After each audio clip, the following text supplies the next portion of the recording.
Vamos allá, voy a hacer una brevísima presentación. ¿Les dejáis al servicio? Que los veo ahí No, con ganas.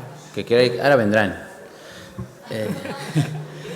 Bueno, está con nosotros Antonio Delgado, que es periodista especializado en datos, visualización e innovación editorial. Ha sido responsable de innovación editorial en Webblogs, jefe de la unidad de datos del Español y jefe de proyectos de Vocento. También es profesor colaborador en diferentes másteres de periodismo de investigación, datos e innovación.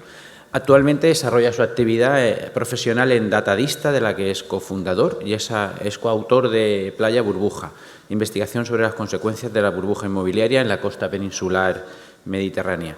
Sin más, os dejo con Antonio, que nos va a hablar acerca de investigación periodística basada en datos como fuente primaria rápidamente. Pues espérate que la pantalla vuelva, que se ha ido. Bueno, pues buenas tardes. En principio iba a venir, habéis visto en el programa que estaba mi compañera Tudela, no soy Ana, soy Antonio, no he podido venir, así que voy a hacer la intervención que ya tenía prevista. Tanto Ana como yo fundamos en el año 2016 un medio de comunicación que se llama Datadista, que hacemos periodismo de investigación, periodismo de datos y sobre todo innovamos en lo que es la forma de contar las historias. Nosotros dijimos, cuando empezamos con este medio de comunicación, que teníamos un método, ¿no? Este método, que lo tenéis aquí, consiste básicamente en que nosotros vemos un hecho, ¿no? Este hecho, pues buscamos documentación, buscamos fuentes externas, buscamos datos, como hemos visto esta mañana. A todo esto generamos un mensaje y ese mensaje lo hacemos llevar a las audiencias, ¿vale? A este método tan innovador lo hemos llamado periodismo, ¿vale? Eso es lo que hacemos, periodismo. Entonces, fijaros que nosotros, en realidad, no nos gusta mucho utilizar las etiquetas de periodismo de investigación, periodismo de datos, periodismo de lo que sea, sino simplemente hacemos periodismo. Es verdad, y es el título de la charla que voy a dar, que la base, muchas veces, de la base fundamental sobre la cual nosotros hacemos este periodismo de investigación son los datos, ¿no? Y os voy a enseñar algunos ejemplos y algunas cosas que os pueda interesar en esto.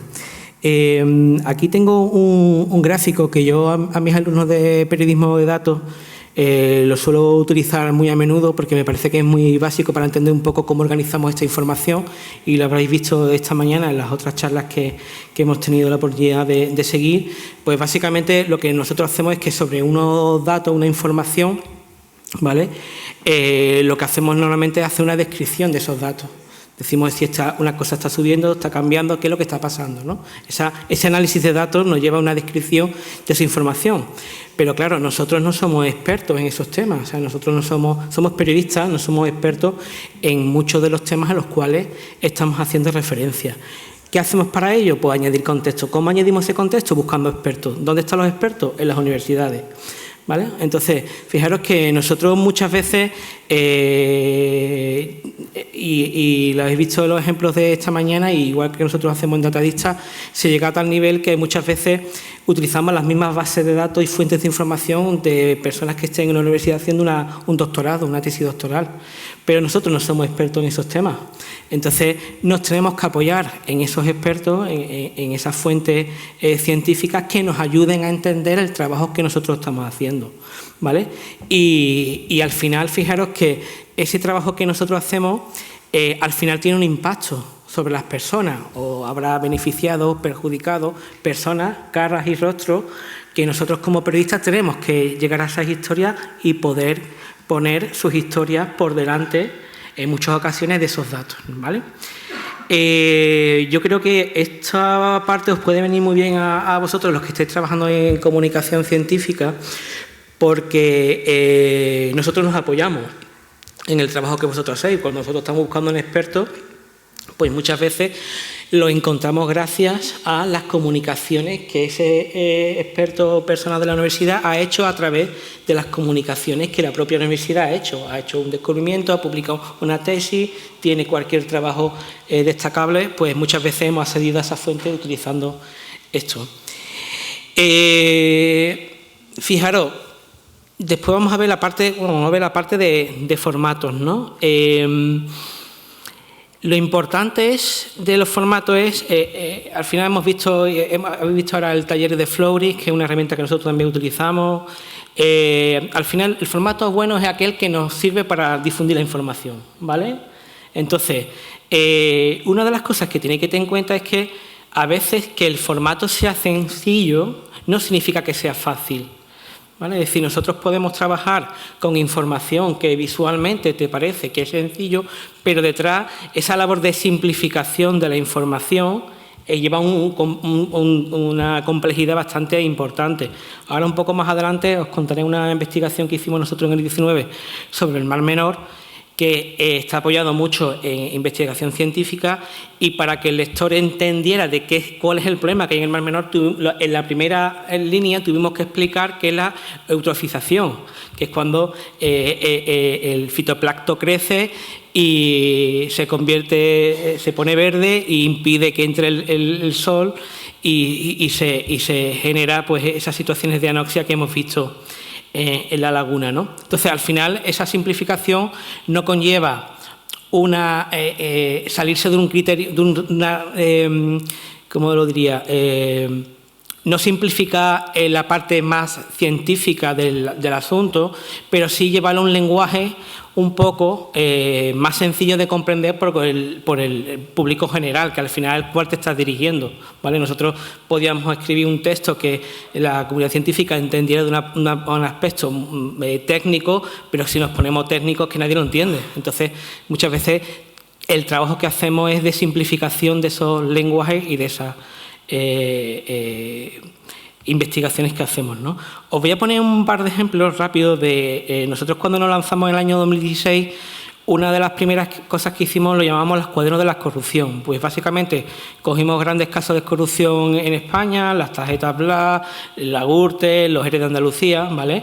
Y en base a todo un trabajo de periodismo clásico, de investigación, etc., lo que decidimos fue coger un boli y un rotulador y pintamos esos casos, ¿vale? Porque fijaros, si yo os pregunto la Gürtel, todo el mundo sabe lo que es la Gürtel, pero sin embargo, si os dais cuenta, o los ERE, todo el mundo sabe lo que es, pero en realidad, si nos ponemos a preguntar realmente, la mayoría de la gente no tiene ni idea, porque se ha perdido. Hemos perdido al lector, los medios de comunicación, o sea, muchas veces cuando escribimos, o lo de Villarejo por todas partes, pero no sabemos exactamente por qué, porque muchas veces los medios perdemos al lector porque no somos capaces de empezar desde el principio a explicar de una forma sencilla qué es lo que está pasando, ¿vale?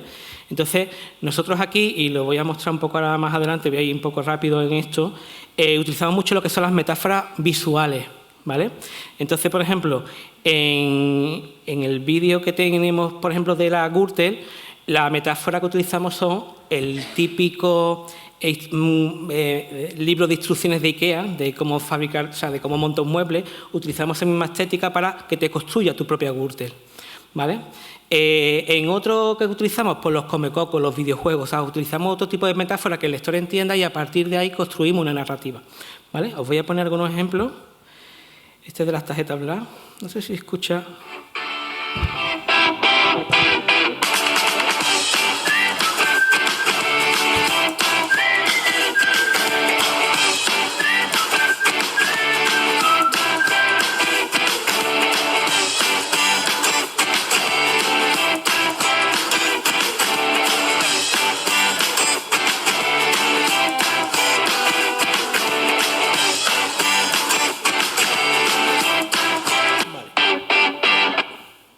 Vale, por ejemplo, este que habéis visto, pues es un análisis de datos de lo que fueron la base sobre la que se construyó este caso.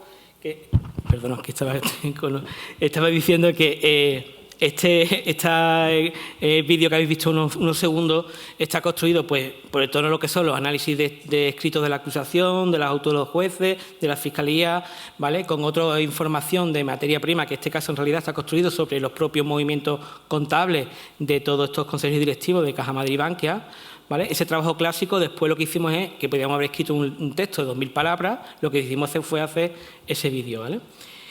Este que os comento de la Gürtel.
está todo en nuestra página web, lo podéis ver, ¿vale? Esto que estás comentando de las metáforas visuales también lo utilizamos, por ejemplo, para vídeos en redes, ¿no?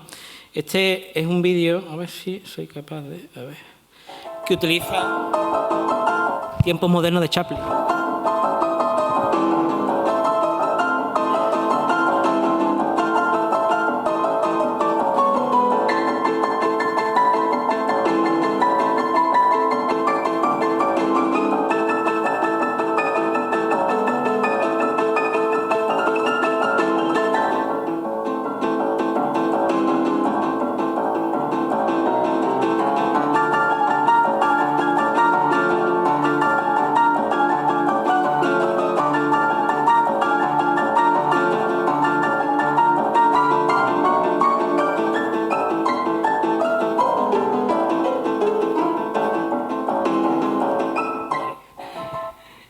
Este con el tema... Vamos a ver.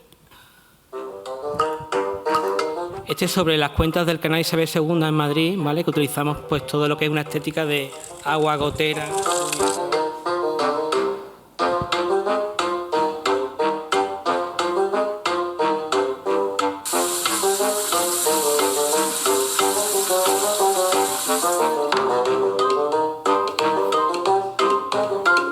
¿Vale? O este...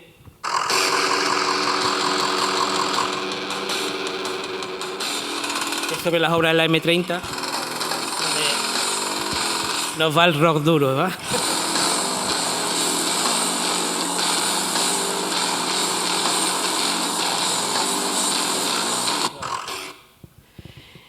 Y fijaros que para los soportes tiene su público. Esto es...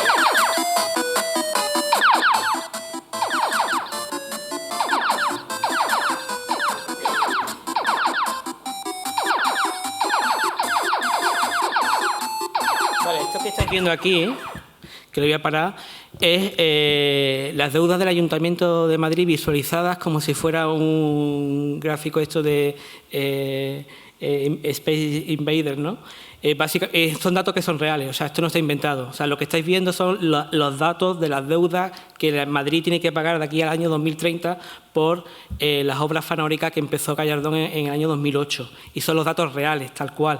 Y entonces lo que estamos jugando es con esa narrativa de cómo el Ayuntamiento de Madrid, cómo tiene que ir pagando cada año y cada año le va viniendo la deuda encima y cómo tiene que ir trabajando con ella. Fijaros, se basa en este gráfico que hicimos, un gráfico más estándar, que son esos mismos datos que después decidimos hacer esa visualización, esa metáfora visual para que el lector entendiera. El primer gráfico que habéis visto estaba pensado, era un formato vertical para redes sociales, ¿vale? Y aquí tenéis el formato que estaba pensado para desktop, para dispositivos, para ordenadores, ¿vale? También nos apoyamos mucho en lo que es hilos en Twitter, es decir, contamos estas historias a través de hilos en Twitter, siguiendo todo este método que hemos dicho, que hemos llamado periodismo, ¿vale? Y adaptándonos el lenguaje a cada uno de las audiencias. No solamente ellos, sino, por ejemplo, también trabajamos el formato podcast, ¿vale? Que tenemos un podcast que se llama Crisis de Memoria, que edita mi compañera Ana Tudela, donde contamos con, después de una década, después de la crisis inmobiliaria, un poco ese contexto que falta para entender qué pasó, dónde estamos ahora y un poco esa evolución que muchas veces hemos perdido en el tiempo, ¿no? Durante todo este tiempo, la verdad que estamos muy contentos porque hemos tenido reconocimiento de los premios NH, que son a lo mejor los diseños periodísticos en España y Latinoamérica. Hemos tenido 4 medallas de bronce y una de plata en estos años. Os voy a dejar aquí algunas visualizaciones, por ejemplo, aquí, como vamos sin tiempo, no voy a entrar mucho en ella, pero la tenéis toda en nuestra página web.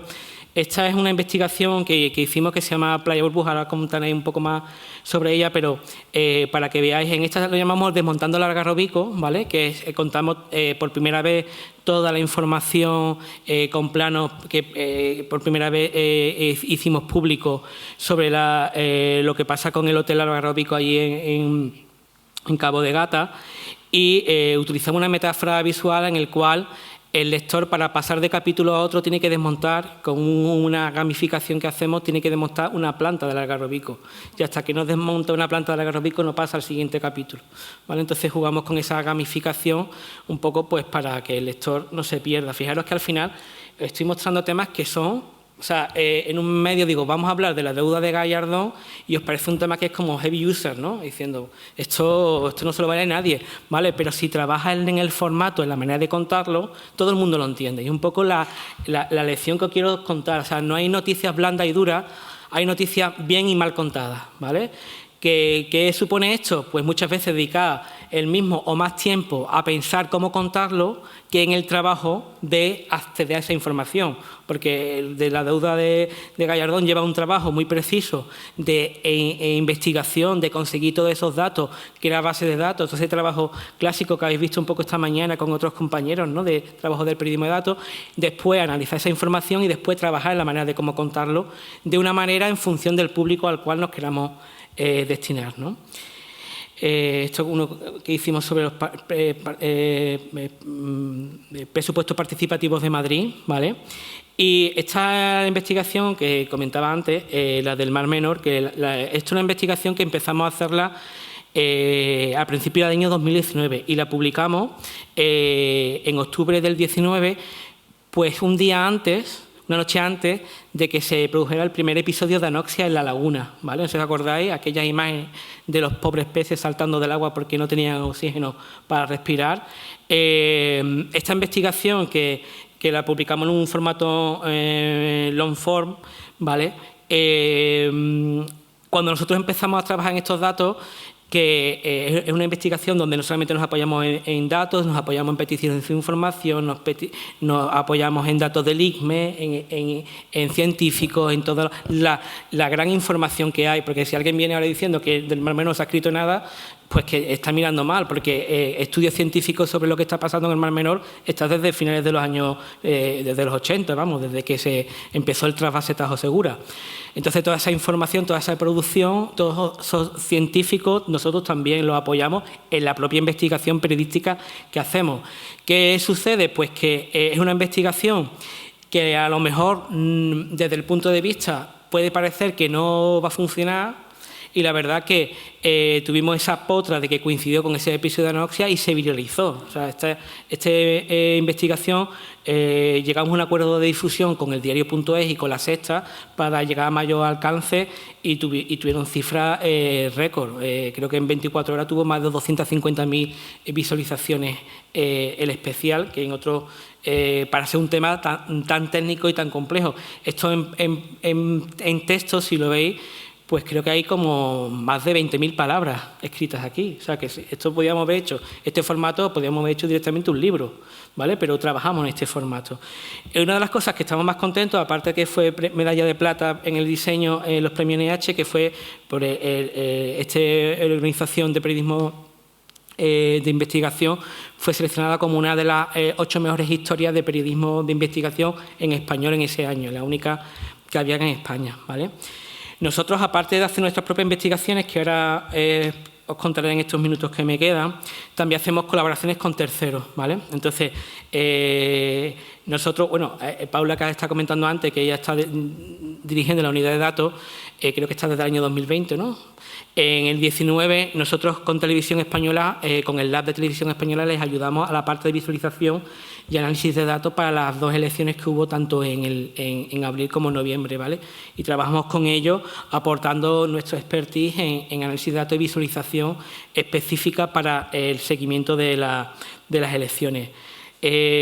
También, fijaros, hemos participado en un webdoc que se llama París en el siglo XXI, que está publicado en Televisión Española y también en Apunt, en Valencia. Nosotros trabajamos con, bueno, la producción es de una productora audiovisual de Valencia.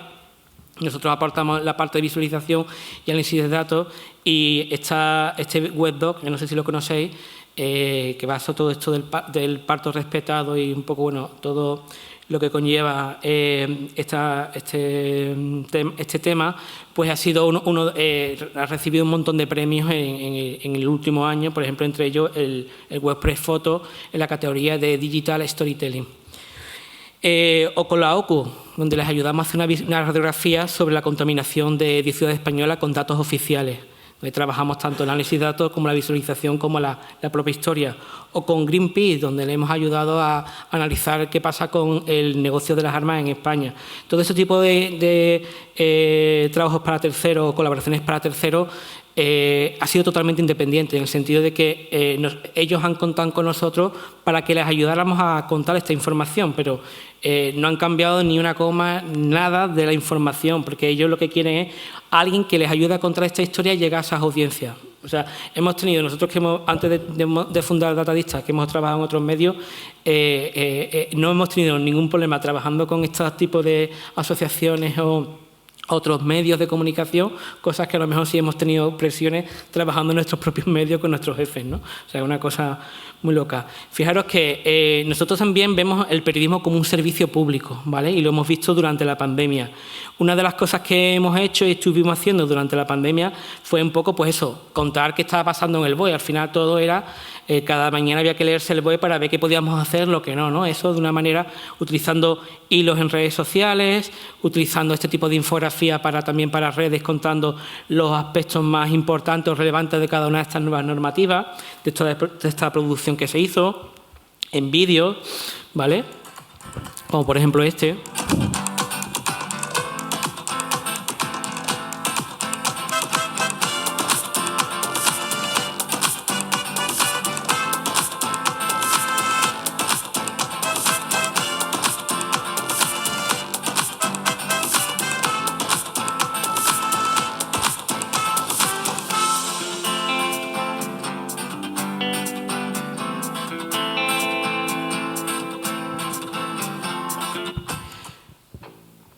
Varios más, o sea, mapas de los puntos de información, o sea, todo lo que sea información que era de servicio público. También una de las cosas que hicimos fue fijarnos donde veíamos que era desde el primer momento, donde estaba el talón de Aquiles de todo esto, que era las camas UCI disponibles, que al final toda la pandemia, toda la gestión de la pandemia ha sido para esto, para que no hubiera ese famoso triaje que pasó durante la primera ola, donde la saturación de camas en UCI hacía que al final tenían que elegir quién vivía y quién moría, ¿no? Una situación que esperemos no volvamos a pasar por lo mismo, ¿no? Al final todo era para que esa saturación en las UCI no se produjera, cosa que, por desgracia, sí se produjo en algunas provincias. Fijaros que, y esto lo habéis visto, al final nosotros trabajamos, una de las materias primas nuestras son los datos, ¿no? Fijaros que los datos de la pandemia siguen publicándose en PDF. Antes de Paula ponía un gráfico de los más actualizados, creo que el de hoy se va a ser el informe 603, creo que es. 603, o sea, llevamos 603 informes que la información se sigue publicando en PDF, ¿vale? El PDF es un formato que no sé si vosotros publicáis tablas en PDF, pero o sea, desde aquí os digo, por favor, dejar de hacerlo, ¿vale? Porque el formato PDF es un formato de publicación, de presentación de la información, pero como estáis viendo, nosotros trabajamos con esa materia prima, por lo cual, como habéis visto en las charlas anteriores, nosotros tenemos que hacer un proceso que en Big Data se llama ETL, extracción, transformación y carga, donde hacemos una extracción de esos datos para tener un formato accesible y reutilizable, una hoja de Excel, o la Excel, como dice Alma, no te escondas, que te veo, o en un formato CSV, un formato que después nos permite hacer eso, ¿vale? Fijaros que ahora porque se está publicando cada día, o sea, cada semana 2 informes, pero si yo quiero ver la evolución de la pandemia, esos datos no están en ninguna parte. O sea, yo tendría que la tabla de hoy sacarla un Excel, la tabla de ayer, o sea, la tabla del martes, sacarla con un Excel, normalizarla, unirla y ahora después con herramientas como la que ha enseñado Manuel, hacer un gráfico de línea, una evolución en el tiempo, cualquier tipo de visualización o análisis de esos datos. Eso el Ministerio no lo da y muy pocas comunidades autónomas. Entonces, nosotros como periodistas, como para poder hacer ese seguimiento de la pandemia, lo tenemos que hacer, ¿vale? Lo que decidimos fue liberar esos datos, ¿vale? Entonces, no sé si conocéis GitHub. GitHub es una plataforma para compartir código que se utiliza a nivel mundial, pues los programadores ahí publican datos. Nosotros como medio, igual que otros medios de comunicación, utilizamos GitHub para compartir código, es decir, la materia prima de nuestras investigaciones la liberamos, ¿vale? Sin ningún tipo de licencia, ¿vale? Esto, una de las cosas que hemos hecho es que desde el principio de la pandemia, todos esos datos que estábamos generando para nuestras propias informaciones, ¿vale?, las liberamos de forma libre y abierta en Internet, para que cualquiera las utilizara. Es decir, ya que el Ministerio y algunas comunidades autónomas no dan esta información en un formato que sea accesible, lo liberamos y lo ponemos a disposición de cualquiera. ¿Por qué? Porque vemos el periodismo como un servicio público, ¿vale? ¿Qué impacto tuvo esto? Pues fijaros, en primer lugar, la Universidad de Harvard tiene un repositorio de datos que se llama Dataverse, ¿vale? Nos empezaron a publicar directamente los datos. ¿Para qué? Para que la comunidad científica también pudiera utilizarlo, ¿vale? Otros medios de comunicación, ahí tenéis unos cuantos que hicieron noticias basados en los datos que nosotros habíamos liberado para permitir que la ciudadanía tuviera un mayor control sobre la evolución de la pandemia. Y de lo que estamos orgullosos, hay más de una docena de papers científicos que se han realizado o se han publicado, o dashboard o otro tipo de visualizaciones, utilizando como materia prima los datos que nosotros habíamos hecho ese proceso de ETL que he comentado, que estábamos liberando directamente, y a partir de ello se ha hecho ciencia. Es decir, desde el periodismo hemos ayudado a hacer ciencia, ¿vale? Y es una de las cosas que nosotros estamos más orgullosos, como nuestra información y datos, hacer esa información accesible, cosas que los organismos públicos no lo estamos haciendo, han ayudado a avanzar y a un poco contar qué estaba pasando, ¿no? Es una cosa que vosotros también podíais hacer, porque yo antes estaba hablando con un compañero vuestro, decía, mira, fijaros, ayer en la cena, la Universidad de Johns Hopkins, yo no tenía ni idea de que existía esa universidad, pero gracias a que empezaron a publicar los datos y hacer un trabajo de recopilación de datos y publicarlos, se convirtieron como universidad en una fuente primaria de información a nivel mundial. En el mundo todo el mundo sabe que es universidad, y si entráis en la universidad ahora, veréis que siguen publicando los datos y ahora se han convertido. Tienen una parte que se llama innovación y gobernanza, creo que es. Se han convertido en ayudar a otras organizaciones a trabajar con sus datos para ayudarles a contar mejor esa información con datos, ¿vale? Entonces es algo que con la información que vosotros manejáis a nivel interno os puede servir también como una manera de que esa universidad genere prestigio haciendo ese trabajo de la liberación de datos, de transformación de la propia información que se va generando, ¿vale? Ya por último, esto que me quedan 10 minutos, ¿no? Vale, os voy a contar algunas de las investigaciones en las que nosotros hemos trabajado, ¿vale? Periodístico, y nosotros tenemos una cosa bueno, aquí tenéis una imagen de dron, pero no lo que estaba comentando, que es una cosa que siempre dice mi compañera Ana Tudela, en Datadista, que dice, después de los datos, suela de zapatos, ¿vale? Es decir, primero analizamos los datos, ¿vale? Esta es la investigación que hicimos, que se llama Playa Burbuja, que estuvimos 2 años recorriendo el litoral mediterráneo peninsular, ¿vale? Lo primero que hicimos fue ir en moto por toda la costa para recoger en imágenes cómo había quedado todo lo que era el estallido de la burbuja inmobiliaria, que hasta el año 2016 no empezó de nuevo la construcción en la costa, ¿vale? Y a partir de ahí hicimos una investigación transmedia que se llama Playa Burbuja, ¿vale? Que fueron 2 años de investigación donde recorrimos más de 15.000 kilómetros, grabamos más de 100 entrevistas en vídeo, audio, principalmente con datos gráficos, documentación primaria, ¿vale? Donde contamos 12 historias de corrupción, en donde publicamos un libro que vendemos en nuestra página web, y es otra de las formas de financiación que también tenemos, la venta de nuestros libros, colaboraciones con terceros, y el año pasado lanzamos un modelo de socios también. Entonces, no somos un medio que vivamos de la publicidad, porque no tenemos, ni de los patrocinios, porque tampoco vivimos, de la publicidad institucional, porque tampoco la buscamos, sino vivimos de nuestros socios, de becas internacionales y de nuestros propios medios, ¿no? Y con eso llevamos, pues eso, del año 2016 trabajando en nuestras investigaciones. Fijaros, os voy a mostrar aquí, bueno, ahí tenéis el libro, pero por ir rápido quería mostraros, fijaros, esto es uno de los gráficos primeros que hicimos, aquí estáis viendo, esto es lo que veis el contorno es el término municipal de Marbella, ¿vale? Y los puntos rojos que estáis viendo son todas las viviendas irregulares que hay en Marbella de la época del Gil, ¿vale? Hay más de 30.000 viviendas irregulares en Marbella, cosa que aún no se han solucionado. Y claro, lo que nosotros no solamente trabajamos con la parte de mostrar esta información y analizarla, sino ir sobre el terreno, ¿no? Entonces, fijaros que una de las historias que contamos es Carmen. Esto es uno de los puntos que habéis visto en el mapa. Aquí en Málaga las Madres y llevo aquí, pues tengo 83 años. Mi nombre es Carmen Suárez.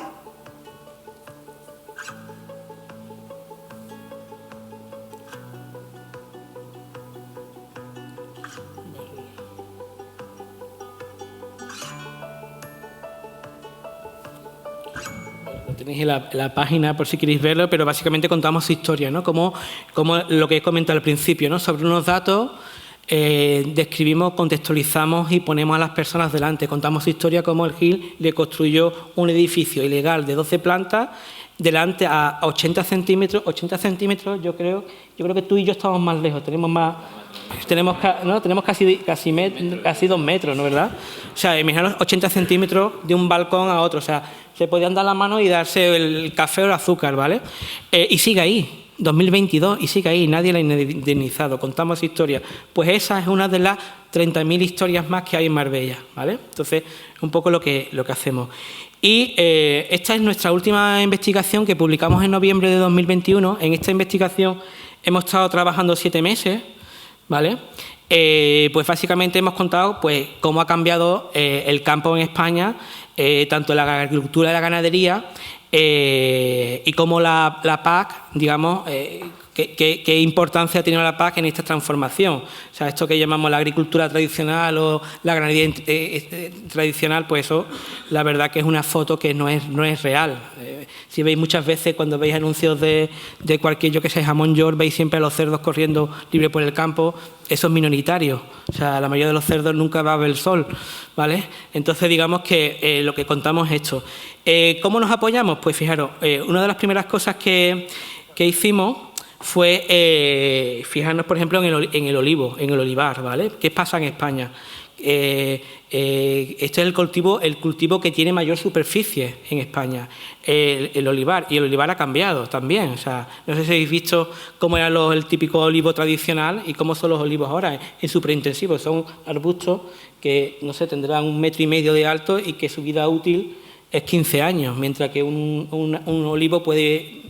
O sea, en España tenemos, en Guldecona, Tarragona, tenemos olivos que tienen más de 800 años. No sé si, para que veáis un poco esto, ¿no? Lo tenéis en nuestra página web.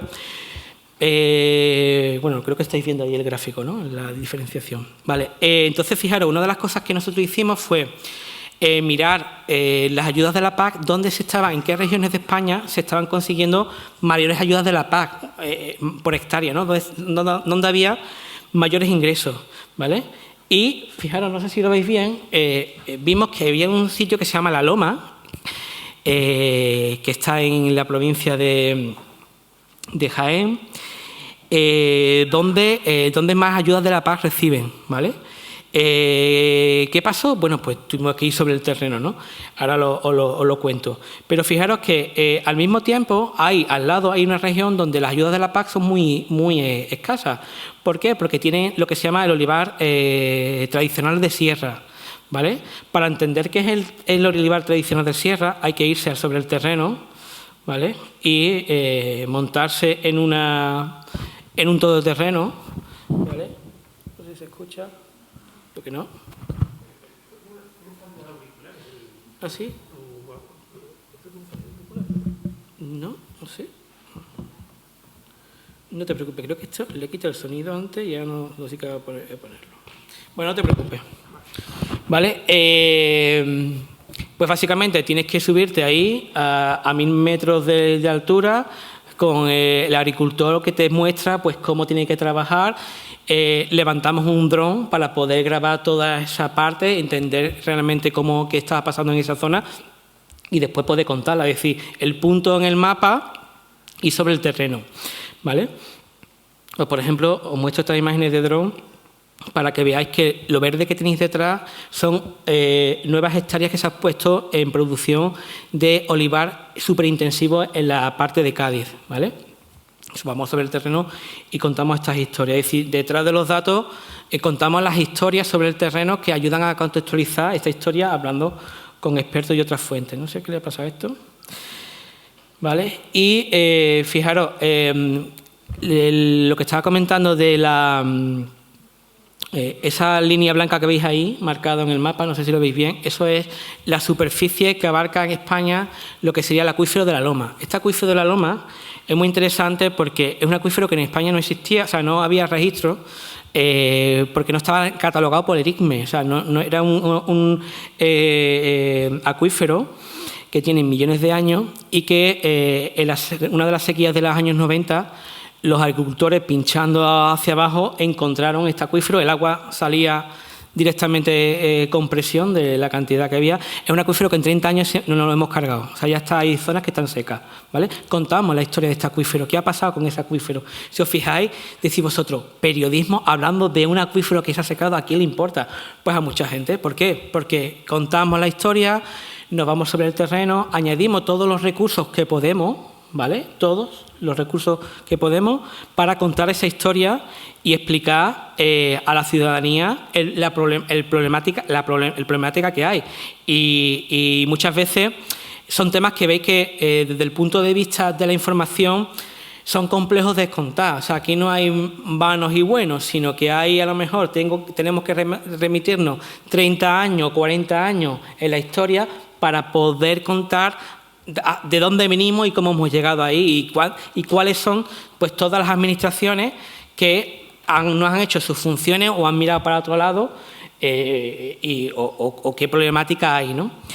Para que veáis esto. Y luego, o sea, estos son los puntos de extracción legales que hay sobre la Loma, los legales, ¿vale?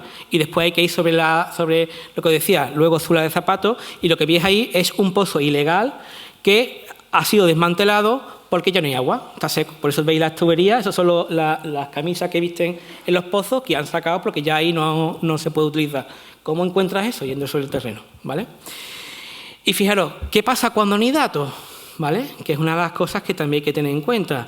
Pues mira de nuevo, ¿vale? Esto, fijaros, cuando hablamos de... Yo he utilizado al principio el término de macrogranja, pero fijaros que una de las consecuencias que hubo aquella falsa polémica con las declaraciones de Garzón al periódico de Guardian era que salían los políticos diciendo que las macrogranjas no existen. Efectivamente, en España no hay ninguna legislación que considere que es una macrogranja, pero eso no significa que no haya datos, ¿vale? Entonces, ¿qué hicimos nosotros en Datadista? Pues lo que hicimos fue crear una metodología basada en información pública que a un determinado tipo de explotaciones, utilizando la legislación, consideramos que eran las más grandes, que son aquellas que tienen que darse de alta en el PRT, que es el registro de fuentes de emisiones, que todas las industrias, ¿vale?, contaminantes que hay en España se tienen que dar de alta.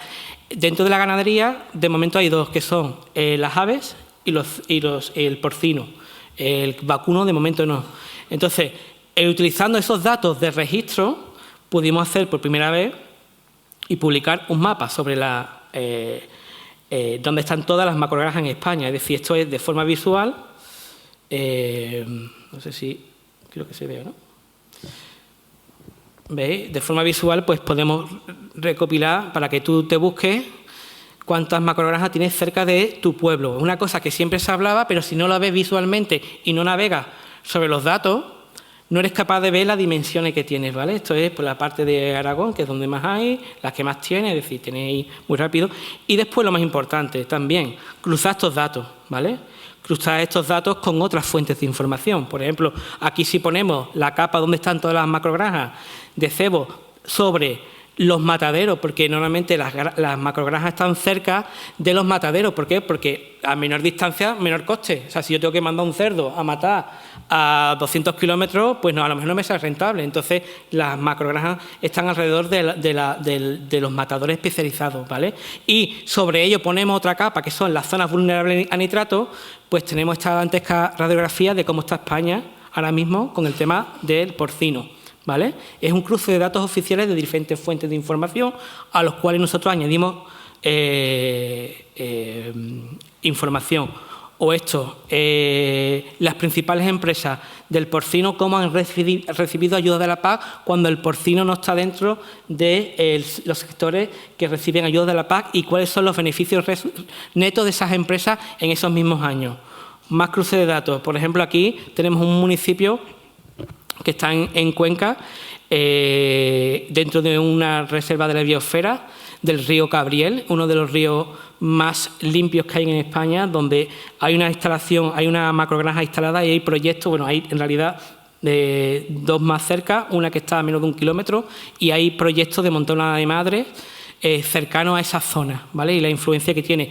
¿Qué hacemos con esto? Veis que estamos utilizando diferentes fuentes de información, las visualizamos sobre un mapa, pero después, aquí tenéis a mi compañera Ana Tudela, en la macrogranja, ¿vale?, donde nos tuvimos que poner un EPI para poder entrar en ella. Es decir, entramos en la macrogranja, hablamos con...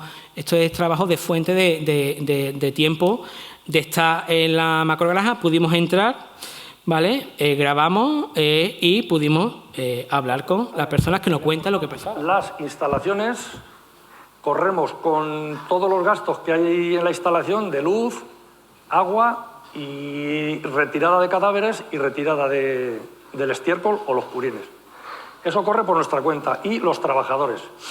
Luego la integradora nos proporciona los animales, que aquí entran aproximadamente con una media de 18 o 20 kilos y se van con una media de 105 o 110 kilos aproximadamente. La integradora nos aporta los... Bueno, lo voy a dejar ahí. Si quieres lo dejo aquí, ¿vale? Ahí tenéis. Sí, bueno, no, si quieres, por si hay preguntas, yo por mí lo dejo aquí. Yo creo que he ido como muy rápido, no sé si he mareado en este poco tiempo que tenía, pero bueno, espero que haya quedado un poco claro lo que hacemos, lo que queremos y lo que hacemos. Yo lo que os recomiendo, ya que tengo unos minutos, que os suscribáis a Datadista, porque más socios que tengamos podemos hacer más cosas todavía. También os podéis suscribir gratis, ¿eh? Antonio, muchas gracias Nada, por tu vosotros. intervención. Gracias, Ah, gracias. sí. Y por la velocidad de la misma, ha sido espectacular. Sí, si alguien quiere hacer una pregunta, tenemos algún minutito más. Bueno, pues yo primero de todo enhorabuena porque me gusta mucho la forma que tenéis de trabajar y de contar las historias, me parece muy completa. Pero después de eso quiero saber cuántos sois en el equipo y qué perfiles tenéis.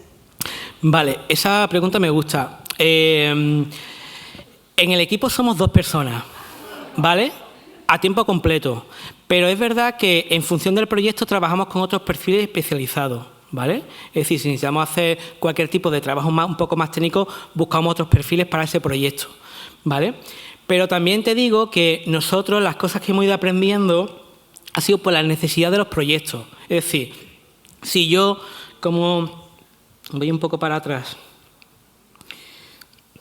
un segundo, vamos a ver, ¿dónde lo tengo? Aquí. Vale, quiero hacer un tema sobre ¿dónde está? Es que no lo tengo. Bueno, es que pensaba que era vídeo, pero no, este es una imagen. Nosotros, por ejemplo, cuando hicimos esta investigación de Playa Burbuja, una de las cosas que queríamos coger era imágenes desde la playa al hotel del Algarrobico.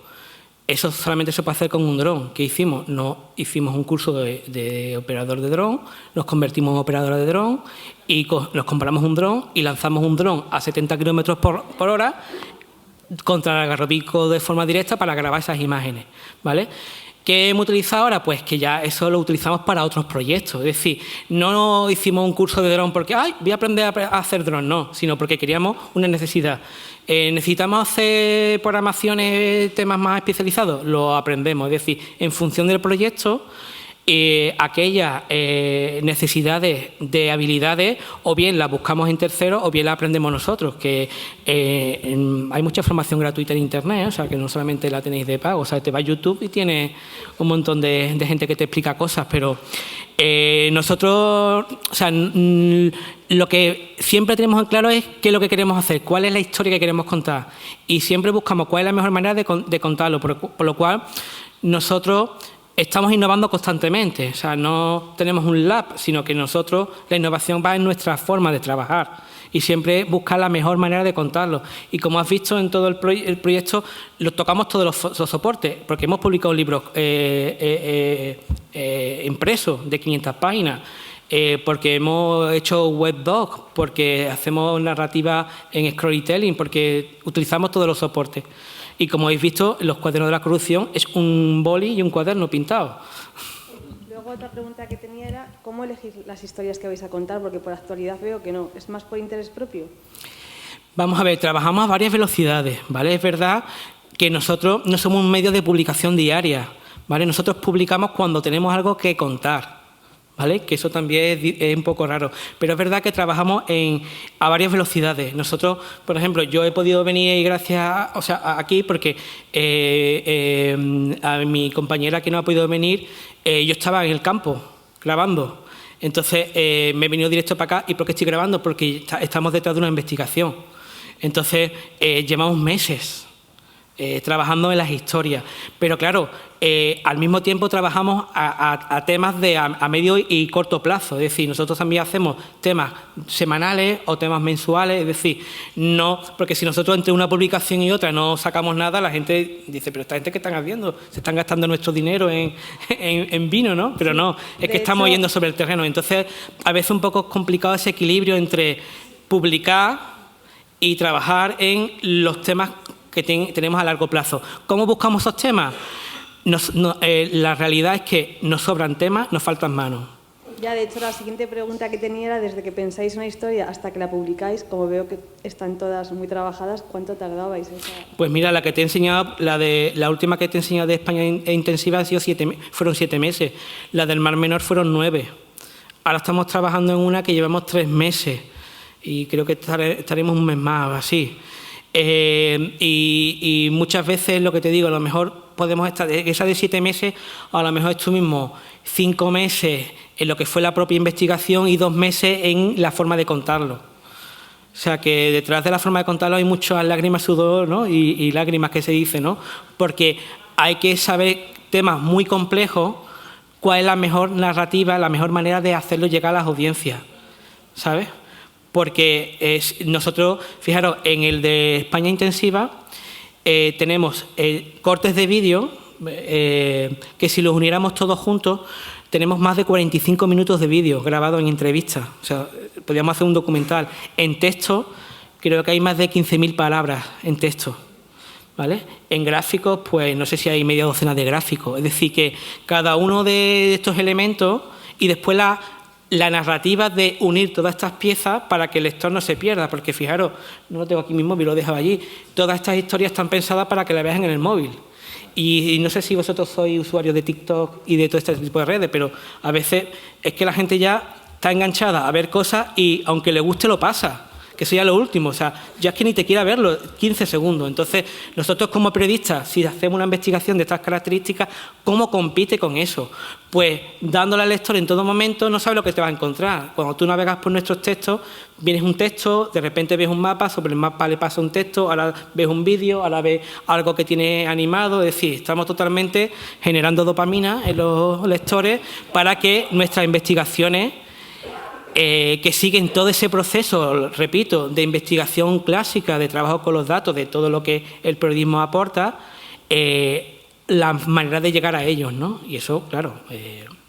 No sé si me da tiempo a la última. Vale, rapidito. Por mí sí. Vale, sois un medio digital. ¿Qué importancia le dais a las redes sociales? Porque este congreso es de comunicación y en ninguna charla se ha hablado mucho sobre redes sociales, que es donde está la gente a día de hoy. Y viendo los datos numéricos de vuestras redes sociales que he metido, y he visto que estabais desde 2016, para el trabajo que hacéis, que para mí tiene mucho valor, creo que luego los datos de social media como que no te lo valoran, ¿sabes? Bueno, es que nosotros no estamos todo el día publicando. Vamos a ver, podríamos discutir, yo creo que de la comida si quieres sobre todo esto, pero voy a resumirlo rápidamente, dame un minuto, ya que he ido rápido. Para nosotros las redes sociales en un primer momento, o sea, nosotros nos lanzamos sin página web, nos volcamos en las redes, pero es verdad que hoy en día consideramos que las redes sociales tienen que ser el canal complementario al cual somos capaces de atraer lectores hasta nuestro sitio web, porque no podemos depender de unos cambios de algoritmos que no conocemos las intenciones que hay detrás de esos algoritmos, porque son algoritmos opacos, a que nuestro contenido se vea, porque de repente ahora funciona y ahora no, ¿qué hago? Estoy muerto. O sea, yo necesito las redes sociales hoy en día que sean apoyo a conseguir lectores para redirigirlos a mi página web. ¿Vale? Eso es un cambio que hace 4 o 5 años todo el mundo pensábamos que debíamos estar en las redes. Hoy en día creo que es importante que todo el tráfico, o sea, todo lo que tenemos que hacer con las redes, adaptarte a ese formato, pero para atraer al lector a tu sitio, que es donde deben estar. Por ejemplo, lo que yo he hecho aquí, esta acción de marketing de que suscribáis a nuestra página web, es para tener vuestros emails y era deciros todas las cosas que estamos haciendo, ¿vale? Prefiero tener vuestros emails que no vuestras cuentas de correo, de redes sociales. Así que seguimos hablando.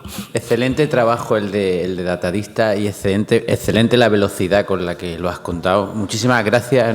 Lamento que no hayamos tenido más tiempo.